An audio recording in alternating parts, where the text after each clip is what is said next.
Hello everyone, welcome back in next video. तो ये video आपका रिवीजन क्लास वीडियो होने वाला है, जिसमें मैं आपको जितना भी मेरे टॉपिक कवर करवा दिए हैं उन सब का रिवीजन करवाना है उसको, क्योंकि इससे जो हम जो नेक्स्ट क्लास जो लेंगे उसमें हम क्वेश्चन ही डिस्कस करने वाले हैं। आपके जो एग्जाम में पूछे गए जो भी टॉपिक्स होगा उन क्वेश्चन को हम सॉल्व करेंगे, ठीक है। अब देखो, ये वैसे अगर मैं बताऊं तो ये हम 60% तक इस यूनिट को कवर कर चुके हैं, तो 40% आपका ये यूनिट बचा है, ठीक। तो वो भी कवर हो जाएगा। तो सब पहले हम इसके क्वेश्चन ही लगाएंगे, पहले क्वेश्चन को इनको फिनिश कर लेते हैं इन सारे टॉपिक को, फिर उसके बाद नेक्स्ट टॉपिक पर चलेंगे, या बीच में जो भी टॉपिक इंपोर्टेंट मुझको लगेगा हाइगर लॉगरिथम रेशियो टेस्ट, ठीक, वो सब हम डिस्कस कर लेंगे। तो अब देखो, इसमें इनका रिवीजन मैं आपको करवाने वाला हूँ कि टेस्ट क्या है ये, और जिसने थोड़ा भी क्लास अगर मान लो कोई नहीं कर पाया है, अगर वो भी देखते थोड़ा बहुत समझ में आ जाएगा। देखो कंप्लीटली तो आपको पूरा वो लेक्चर देखने पड़ेंगे, थोड़ा आपको आइडिया लग सकता है, थोड़ा मैं आपको क्लियर कर दूंगा।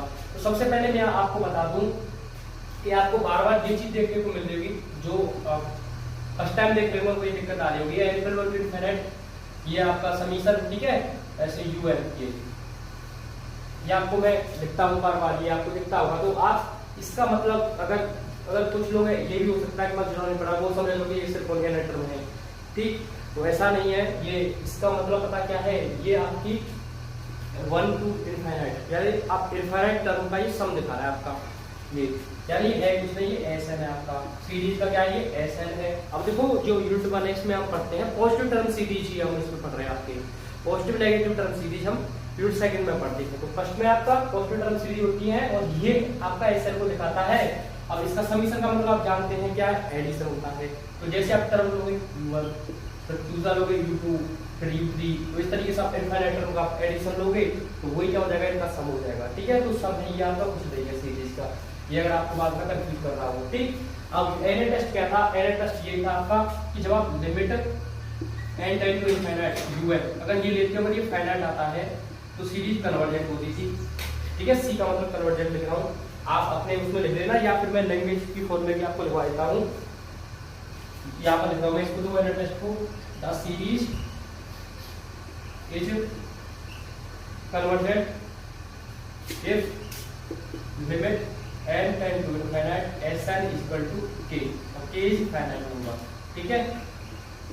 फिर इसमें सीरीज कन्वर्जेंट कब होगी, अगर ये होगा, अगर the series is divergent if limit n tend to infinite Sn is equal to Sn is equal to क्या हो, infinite हो। डाइवर्जेंट के केस में बस यही होता है कि हम सम निकालते हैं सीरीज का, Sn का मतलब ये है, ठीक है। तो जब हम सीरीज का सम लें और वो अगर इनफाइनाइट आ जाए तो सीरीज डाइवर्जेंट हो जाती है, और अगर फाइनाइट आ जाए तो आपकी कन्वर्जेंट हो जाती है। यही होता है सिंपली n टेस्ट, ठीक है, सिंपल सा। अब बात करते हैं इसके बाद मैंने क्या करवाया था, उसी सीक्वेंस में आपको बताऊंगा। मैंने ये इसका थोड़ा वो सीक्वेंस नहीं रखा है जो मैंने पढ़ाया है, ठीक है। फिर मैंने आपको करवाया था आपका रेशियो टेस्ट, ठीक है। रेशियो टेस्ट आपका मैंने करवाया था। तो रेशियो टेस्ट में हम क्या डिस्कस करने वाले हैं आपका, तो रेशियो टेस्ट में क्या था वो मैं आपको बताता हूँ, ठीक है। तो पहले मैं इसको रख कर देता हूँ, फिर उसके बाद मैं रेशियो टेस्ट पर भी चलता हूँ, ठीक है। तो रेशियो टेस्ट क्या था,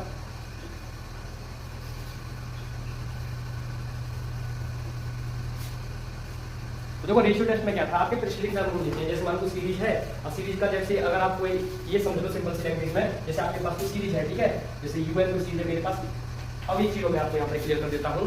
अब देखो, अगर मुझको सीरीज का नेचर या बिहेवियर चेक करना है, ठीक है, किसी भी सीरीज का, और देखो positive term series infinite series है, तो मुझको इनफाइनाइट टर्म को लेने की कोई भी नीड नहीं है। बस अगर मैं उसके एन टर्म का बिहेवियर चेक कर लेता हूँ तो वही भी सेम बिहेवियर जो भी इनफाइनाइट टर्म सीरीज होगी ना, सेम ही होगा। तो हम सिर्फ ओनली un की बात करते हैं, un का मतलब सीरीज के एन टर्म को ले लेते हैं। एन टर्म से बिहेवियर से पता ही चल जाता है सीरीज का क्या बिहेवियर है, क्या नेचर है, ठीक। तो un आपने un लिखा हुआ, तो un ही यूज करते हैं, क्योंकि एन टर्म से हम बिहेवियर चेक कर लेते हैं सीरीज का। तो इस बार u2 है, u3 है, अब u4 है। अब देखो इस टाइप सीरीज आ गई तो एक un टर्म भी आएगा सीरीज में un टर्म। अब इस un टर्म से पहले भी सीरीज का कौन सा टर्म होगा मुझे बताओ। अगर मान लो अगर u50 है तो लास्ट वाला टर्म क्या होगा, u49, u48, इस टाइप से होगा ना, ठीक। इसका मतलब ये अगर 50 को अगर n इक्वल टू 50 ले लूं मैं, तो ये क्या 49 है, 49 क्या होगी n - 1, 49 के बराबर होगा, क्योंकि n इक्वल टू 50, 50 से माइनस करो 49 आ जाएगा। तो ये n - 1 है 49। तो ये अगर un वाला टर्म है, तो इससे जो लास्ट वाला जो टर्म होगा वो un - 1 होगा, ये मैं कह सकता हूँ, ठीक, ये हो जाएगा, यहाँ से कोई दिक्कत नहीं है ना। ठीक, अब देखो ध्यान से, अब ये मैं आपको समझाने वाला हूँ कि जब हम रेशियो टेस्ट की बात करते हैं, ठीक है, तो रेशियो टेस्ट में हम क्या करते हैं, simply the series is convergent if limit n tend to infinite. अगर किसी को कंफ्यूजन हो तो लिमिट ही क्यों देते हैं, ऐसे केस में भी लिमिट लिया था, लिमिट इसलिए लेते हैं, आपने बात तो टर्म un ही लिए थे, आप जैसे आप लिमिट लेते हो ना तो n को आप इनफिनिटी की तरफ टेंड करवा देते हो, पूरी पॉजिटिव टर्म सीरीज आ जाती है, समझ गए ना लिमिट इसकी। तो limit n tend to infinite, ये आपका जो है un/un+1 ये ग्रेटर देन होगा 1 से, इसके केस में कन्वर्जेंट के केस में। तो आपको क्या करना है इसमें, जो भी इसका देखो जो नेक्स्ट टर्म है, नेक्स्ट टर्म से जो आप लास्ट टर्म का इन दोनों का जब आप रेशियो लोगे, जैसे un/un-1 ले लिया मैंने, सॉरी un/un+1, मतलब ये है कि आपको सीरीज का जैसे मान लो सीरीज में 60 टर्म है, ठीक है, अब 60 टर्म में से आप मान लो आप 39वां टर्म ले लो, तो 39वां टर्म ले लो और उसका नेक्स्ट वाला टर्म ले लो u40, या 39वां टर्म लो और 38वां टर्म लो, ठीक है। तो जो नीचे जो टर्म रहेगा वो आपका जो उन दोनों टर्म में जो बड़ा टर्म है, ठीक है, वो रहेगा, ध्यान रखना। जब ग्रेटर देन 1 वाला केस होगा, और अच्छे से तो मैंने लेक्चर में क्लियर किया ही है, तो un/un+1, अब un+1 आपका un वाला जो टर्म होगा उससे ग्रेटर देन है, तो n 50 है तो 50+1 51 हो जाएगा। तो इसको अगर हम बोले तो प्रीसीडिंग टर्म बोलेंगे में, इसका जो नेक्स्ट टर्म होगा, ठीक है। तो जब हम इन दोनों का रेशियो लेते हैं तो un/un+1 ग्रेटर देन 1 होगा। अगर मान लो आप ऐसा ना करो कि ये दोनों un/un+1 वाला रेशियो नहीं लो, आप लोग un+1/un वाला में रेशियो लो, तो ये इस केस में ये होगा, ठीक है, लिमिट रहेगी un+1/un, ये लेस देन 1 हो जाएगा। तो ये आप बस माइंड में रखना, क्योंकि फिर आप कंफ्यूजन नहीं रहेगा आपको, क्योंकि lower ratio test, higher ratio test सब में ये टाइप चलेगा un/un+1 वाला, ठीक है। तो कंफ्यूजन नहीं रहेगा, फिर क्यों कंफ्यूजन बनाना, क्योंकि फिर बहुत सारे जब टेस्ट हो जाएंगे ना। अब आपको देखो सब टेस्ट में ये लिखा है, अगर un/un+1 आप लोगे तो ग्रेटर देन 1 लिखा है कन्वर्जेंट के केस में। जब आप आगे जब टेस्ट पढ़ोगे ना तो उल्टा भी हो जाएगा, आपका Cauchy condition test, Cauchy root test आएगा, रूट टेस्ट में आपका उल्टा हो जाएगा, ये लेस देन 1 वाला बन जाएगा, ठीक है। तब कंफ्यूजन हो जाएगा, फिर कंफ्यूजन क्यों बनाना, एक ही टाइप से याद रखोगे तो कंफ्यूजन नहीं होगा, ठीक है। ये कन्वर्जेंट वाला केस होता है आपका ये un/un+1। तो क्या है, सीरीज के इनका रेशियो ले लो, लिमिट की वैल्यू रख दो, ग्रेटर देन 1 हो जाए तो कन्वर्जेंट का केस होगा। अब द सीरीज इज डाइवर्जेंट, तो डाइवर्जेंट कौन से केस में होगी, इफ आपकी limit n tend to infinite un/un+1 ये क्या हो जाए, लेस देन 1 हो जाए या इक्वल 1 हो जाए। अब देखो इक्वल 1 पर वैसे डाइवर्जेंट नहीं होगी, उस केस में आपका टेस्ट फेल होगा वैसे, ठीक है। तो इसको अलग ही लिखेंगे। तो un/un+1 अगर ये छोटा है, ये वैल्यू अगर इससे छोटी आती है तो डाइवर्जेंट होगी। अगर मान लो इन दोनों में से ये नहीं हुआ और ऐसा हो गया, टेस्ट फेल या फिर टेस्ट फेल कर जाएगा व्हेन या if limit n tend to infinite un/un+1 equal to 1 हो गया, तो ध्यान रखना। अगर एक के बराबर आ गई तो टेस्ट फेल हो जाएगा। एक के बराबर का मतलब जैसे मान लो मेरे पास कोई टेस्ट मैं कर रहा हूँ, अब मान लो जैसे 1/x इक्वल टू 1 आ गया, और ये 1/x का मतलब वैल्यू आई है, ये आपने सॉल्व किया, उसकी वैल्यू आ गई 1/x, ये एज्यूम कर लो। अगर उसकी वैल्यू अगर 1 होगी तो यहाँ पर आप कैसे पता करोगे, चलो क्वेश्चन में ये क्लियर करूंगा मैं, फिर कंफ्यूजन हो जाएगा, आप बस रिवाइज करते हैं, ठीक है, ज़्यादा एक्स्ट्रा नहीं करते हैं, ठीक है। तो un/un+1 होगा तो टेस्ट फेल हो जाएगा आपका, ठीक। ये क्या आपका रेशियो टेस्ट, ठीक है। तो ये दोनों टेस्ट आपके क्लियर हो गए। और तो बी टेस्ट तो बहुत इजी है, इसको फिर मैं प्रोवाइड करूँ आपका और फिर कंप्लीट कर देंगे, ठीक। तो आप ये आपको क्लियर हो गया होगा और अच्छे से क्लियर क्वेश्चन हो जाएगा, ठीक है। अब देखो पी टेस्ट बहुत इजी टेस्ट है, इसमें क्या है, हमारे पास मान लो कोई सीरीज है, ठीक है, un कोई सीरीज है 1 to इनफाइनाइट, इस टाइप से 1/समीशन n की पावर p, इस टाइप से सीरीज है, और ये भी आपकी 1 to इनफाइनाइट चलेगी, ठीक है। इसका मतलब समझाना, समीशन देखो या ये देखो, इस टाइप से बात एक ही होती है, ठीक है। ये दिखाई है आपका पॉजिटिव टर्म, हम पॉजिटिव इनफाइनाइट सीरीज पढ़ रहे हैं, ठीक जी। अब ये टाइप से अगर मान लो तो इस यहाँ पर 2 केस होंगे, series is the series is convergent with, और इस केस में लिख देता हूँ पहले, the series is divergent with. तो देखो अगर p आपका ग्रेटर देन 1 हो, ठीक है, तो कन्वर्जेंट होगी, अगर ये p की वैल्यू लेस देन 1 हो तो डाइवर्जेंट होगी। मतलब कहने का मतलब ये है कि आपके पास कोई सीरीज टाइप से है n की पावर 5 हो, ठीक है, तो 5 क्या है आपका, ग्रेटर देन 1 है, ग्रेटर देन 1 है तो कन्वर्जेंट होगी। अगर मान लो 1/n ही आ जाता, अगर हमारे पास सीरीज अगर 1/n होता, ठीक है, या न्यूमरेटर हमारा अगर 1/n होता, तब हम उस केस में कहते कि n की पावर कितनी है 1 या 1/2 होता, तो डाइवर्जेंट, ठीक। तो अगर 1/2 होता मान लो तो 1/2 क्या है, लेस देन 1 होगी, और 1/2 लेस देन होगी 1, तो इस केस में क्या होगी, सीरीज डाइवर्जेंट होगी, इस केस में कन्वर्जेंट होगी। तो ये तो केस रहते हैं आपके, ठीक है। तो पी टेस्ट बहुत इजी है, आपको ये पता चल गया होगा, ठीक। तो आपको रिवाइज करवा पाइए। अब चलते हैं नेक्स्ट आपका कंप्यूटर टेस्ट पर, ठीक।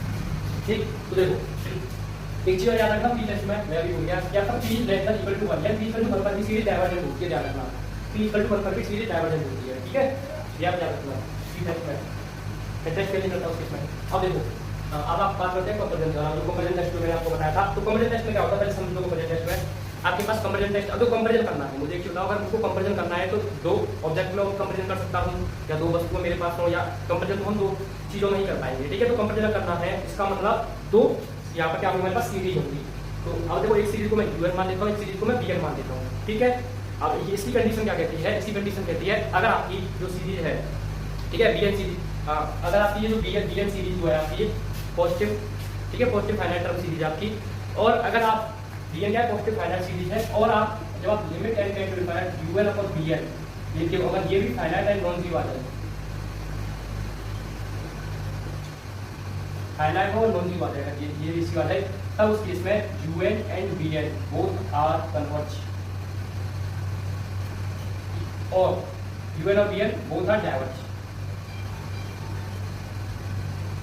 मतलब मैं ये कहना चाह रहा हूँ कि अगर देखो ये कंडीशन हो आपकी, जैसे मैं एक बार स्टेटमेंट पढ़ लेता हूँ, स्टेटमेंट कहता है इसका कि आपके पास यूएन की गिवन सीरीज है पॉजिटिव टर्म, जैसे आपके पास यूएन कोई पॉजिटिव टर्म सीरीज है, अब देखो पॉजिटिव टर्म सीरीज तो होगी क्योंकि वही चैप्टर पढ़ रहे हैं, ठीक है। अब आपकी जो देखो एंड बीएन भी आपके पास कोई पॉजिटिव टर्म सीरीज है, जब आप यूएन अपॉन बीएन का रेशियो ले रहे हो लिमिट, ठीक है, रखोगे, अगर इसकी वैल्यू फाइनाइट और नॉन जीरो आ गई, इसकी वैल्यू अगर फाइनाइट और नॉन जीरो है, ठीक है, तब या तो देखो दोनों कन्वर्जेंट होंगे या दोनों डाइवर्जेंट होंगे। ऐसा नहीं हो सकता कि मान लो यूएन कन्वर्जेंट हो जाए बीएन डाइवर्जेंट हो जाए, ऐसा नहीं हो सकता। यूएन और बीएन दोनों का, अगर यूएन कन्वर्जेंट है तो बीएन भी कन्वर्जेंट होगा, अगर यूएन भी डाइवर्जेंट है तो बीएन भी डाइवर्जेंट होगा, अगर बीएन डाइवर्जेंट है तो यूएन भी डाइवर्जेंट होगा, ठीक है। तो दोनों सेम इवेंट्स एक साथ ही होंगे, ठीक है, कन्वर्जेंट तो कन्वर्जेंट, डाइवर्जेंट तो डाइवर्जेंट, ये इसका सिंपल सा, ठीक है, ये स्टेटमेंट है। तो सिंपल सा आपको समझ में आ गया होगा कंपैरिजन थ्योरम क्या है। कंपैरिजन थ्योरम का मतलब कंपैरिजन ही है यूएन और बीएन में, यानी कि अगर यूएन कन्वर्जेंट तो बीएन कन्वर्जेंट होगा, ठीक है। तो बेसिकली इस पर जरा क्वेश्चन बनता नहीं, कंपैरिजन रेशियो इंपॉर्टेंट है, तो ये हम मैं आपको थोड़ा सा अच्छे से क्लियर कर दूंगा। तो कंपैरिजन ऑफ रेशियो, ठीक है, तो कंपैरिजन ऑफ रेशियो में आपको बताया था, देखो तो comparison of ratio, comparison of पढ़ चुके हैं, ठीक है, पढ़ चुके हैं। अब कंपैरिजन ऑफ रेशियो है, तो कंपैरिजन से ये निकल के आया आपका बस कंपैरिजन ऑफ रेशियो या कंपैरिजन रेशियो टेस्ट। इसका मतलब कंपैरिजन में जो आपने सीरीज ली है उनका रेशियो लेना है यहाँ पर, ठीक है। तो जैसे आप वहां पर मुझे दो सीरीज के हमारे पास यूएन एंड बीएन, हमारे पास ये दो सीरीज है, ठीक है। तो इसमें क्या होता है कि आपकी जो सीरीज है, जैसे आप रेशियो टेस्ट में ले रहे थे ना, अच्छा यूएन अपॉन यूएन प्लस 1, ठीक है, तो यहाँ पर भी सेम यही काम करना पड़ेगा आपको, ठीक है। तो यहाँ पर क्या करना है सिंपल सा, तो यहाँ पर हम क्या करते हैं कि अब मान लो यूएन सीरीज है, तो इस सीरीज के टर्म होंगे u1 plus u2 plus u3 plus u4, इस टाइप से। बीएन सीरीज के टर्म होंगे b1 plus b2 plus b3 plus b4, इस टाइप से सीरीज के टर्म होंगे। लास्ट वाला टर्म आपका bn आ जाएगा, इसका टर्म आपका un आ जाएगा, ठीक है। तो इस केस में यहाँ पर जो सीरीज आपकी कन्वर्जेंट किस केस में होती है, तो द सीरीज सारा के कन्वर्जेंट और डाइवर्जेंट चाहिए, द सीरीज कन्वर्जेंट। तो देखो जब हमने इस चीज का प्रूफ किया था तो मैंने आपको बताया था कि इसमें दो कंडीशन रहती हैं। पहली कंडीशन क्या कि बीएन को कन्वर्जेंट होना ही हो, अगर जैसे मान लो आपका जैसे बीएन अगर कन्वर्जेंट है, ठीक है, कन्वर्जेंट वाला केस डिस्कस कर रहा हूं, फिर बता रहा हूं। जैसे बीएन आपका कन्वर्जेंट है और क्या, और ये रेशियो आपका यूएन प्लस 1 अपॉन यूएन, जैसे यूएन का नेट टर्म यूएन प्लस हो जाएगा ना, जैसे बीएन का भी नेट टर्म बीएन प्लस हो जाएगा, ये आपका लेस देन होगा बीएन प्लस 1 अपॉन बीएन से। द सीरीज कन्वर्जेंट है और यूबीएन भी कन्वर्जेंट होना चाहिए, तब ये रेशियो बताता है कि यूएन आपका कन्वर्जेंट होगा, ठीक है। अब डाइवर्जेंट वाला केस समझ लो, डाइवर्जेंट वाले केस में क्या है, सीरीज डाइवर्जेंट, अब मान लो सीरीज डाइवर्जेंट है तो बस ये है आपका यूएन प्लस 1 यूएन ही कैंसिल हो जाएगा बीएन प्लस 1 बीएन से, और इस केस में फिर हम कहेंगे यूएन इज डाइवर्जेंट। तो आप समझ रहे होंगे कि बीएन का कितनी इंपॉर्टेंस है कि बीएन भी कन्वर्जेंट होना चाहिए, सीरीज जो आपकी बीएन वो भी वो कन्वर्जेंट होना चाहिए, और ये रेशियो सेटिस्फाई होना चाहिए। जब आप सीरीज का रेशियो लो तो इसका रेशियो छोटा होना चाहिए इसके रेशियो से डाइवर्जेंट के केस में, ठीक। तो ये इसका था, तो वैसे भी इस पर क्वेश्चन बहुत ही कम बनते हैं कन्वर्जेंट पर। अगर बात करो इन दोनों का यूज होता है, वो हाई रेशियो टेस्ट और लोअर रेशियो टेस्ट के लिए इंपॉर्टेंट है, ठीक है। तो अब बात करते हैं सबसे काम का हाइगर रेशियो टेस्ट और लोअर रेशियो टेस्ट। तो ये बहुत इंपॉर्टेंट टेस्ट है आपके, ratio test, higher ratio test, lower ratio test और जो नेक्स्ट टेस्ट आएंगे यहीं पर क्वेश्चन चांस ज्यादा रहता है, ठीक। तो हाइगर रेशियो टेस्ट डिस्कस कर लेते हैं। तो हाइगर रेशियो टेस्ट आपका क्या कहता है, ये कहता है कि limit n tend to infinite n u n upon u n plus 1 minus 1, ठीक है। अगर ये ग्रेटर देन 1 हो, मैंने कहा था यूएन अपॉन यूएन प्लस 1 याद रखोगे कंफ्यूजन हो जाएगा। तो ये आपका होगा, अगर एक मिनट में इसको थोड़ा सा सेट कर लेता हूँ, ये वाला, ठीक है। अगर आपका ये है, अगर ये ग्रेटर देन 1 है, इसकी वैल्यू जो आप निकालोगे, अगर ये ग्रेटर देन 1 है तो इसकी इसमें सीरीज कन्वर्जेंट होगी, ठीक है। सी का मतलब कन्वर्जेंट, इसलिए लास्ट सीरीज कन्वर्जेंट इफ ये कंडीशन अगर फुलफिल होगी। फिर अगर डायवर्जेंट वाले केस में क्या होगा, limit n tend to infinity n un upon un plus 1 minus 1 ये लेस देन 1 हो जाए। यही सेम रेशियो टेस्ट में था, बस यहाँ पर un upon un plus 1 use करते थे, यहाँ पर बस ये चीजें बढ़ गई यहाँ पर, ठीक है। और फिर वही सेम कंडीशन रहेगी कि limit n tend to infinity n un upon un plus 1 minus 1। अगर ये वैल्यू 1 आ गई याद रखना, इस केस में टेस्ट फेल हो जाएगा, टेस्ट फेल। ठीक है, ये भी टेस्ट फेल होता है, कहीं ऐसा समझ लो कि ये टेस्ट फेल हो गया था, ये टेस्ट फेल नहीं होगा, ये भी फेल हो सकता है आपका, ठीक। तो ये आपका यहाँ पर है। अब आपको लास्ट लोअर तो टेस्ट में समझा देता हूँ, फिर वीडियो बाइंड कर देंगे, ठीक है। अब अगर आप इसका स्क्रीनशॉट लेना चाहो तो ले सकते हैं।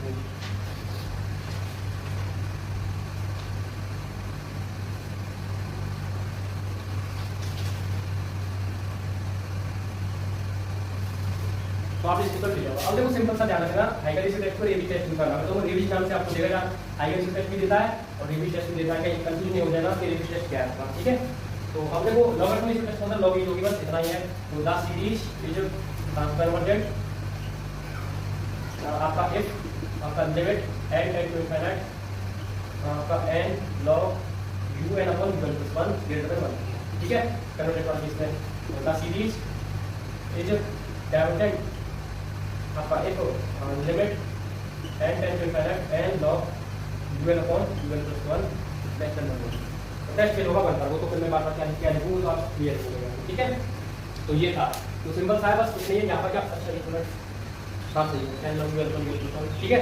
तो देखो कुछ नहीं है, n un upon un plus 1 minus 1 है, तो ये जब वैल्यू आप निकालेंगे अगर ये बोला भी टेस्ट हो जाएगा, ये टेस्ट हो तो कन्वर्जेंट डाइवर्जेंट प्रूव हो जाएगी सीरीज हमारे पास। तो सीरीज को चेक करना है बस कि कन्वर्जेंट डाइवर्जेंट है। अगर इस टेस्ट से अगर प्रूव नहीं हो पाए तो नेक्स्ट टेस्ट लगाएंगे, ये सब यहाँ पर सिनेरियो रहता है, ठीक है। तो अगर आपको वीडियो अच्छा लगा तो आप लाइक सब्सक्राइब शेयर, मिलते हैं आपसे नेक्स्ट वीडियो में क्वेश्चन के साथ। तो सारे टेस्ट आपको तब क्लियर हो जाएंगे जब क्वेश्चन लगाएंगे, थोड़ा सा भी कंफ्यूजन होगा, जब क्वेश्चन लग जाएंगे ना तो आपको क्लियर हो जाएंगे, ठीक। तो मिलते हैं आपसे नेक्स्ट वीडियो में। वीडियो देखने के लिए थैंक्स।